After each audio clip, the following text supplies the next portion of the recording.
I have enormous respect for Robert Gordon, but I'm not as pessimistic as he is. I tend to be on the optimistic side as a person, and of course that comes through in my outlooks. But I'm often right, so it's not a bad deal. Well, I am optimistic about the markets. I'm particularly optimistic about the U.S. markets. The U.S. has a few good things going for it. First, it has demographics. It has population growth and household growth that's just key for housing, the housing market. Well, there's many promising sectors currently.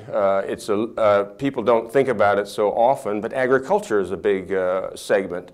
We have recently announced some joint ventures between Silicon Valley and Silicon, a little further south in California, to develop better techniques for producing produce as well as crops. And I think that'll be a big thing coming up because there's so much demand for food.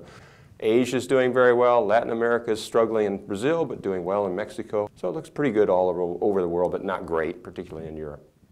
I worry about the advertising area. We seem to think that these companies that do a little bit with social interaction and social media have enormous valuations. When you look at the total budget for advertising, it may imply a lot smaller valuation. Well, growth is very nice. I mean, with growth we have rising incomes and rising expectations, and of course that provides an incentive also for all of us to work harder. There's a lot of parts of the world that are quite wealthy.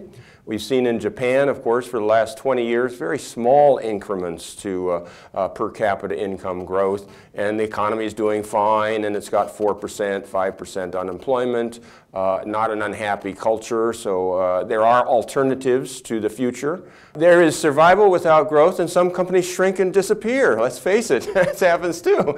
Of course, growth is always much more fun than shrinking.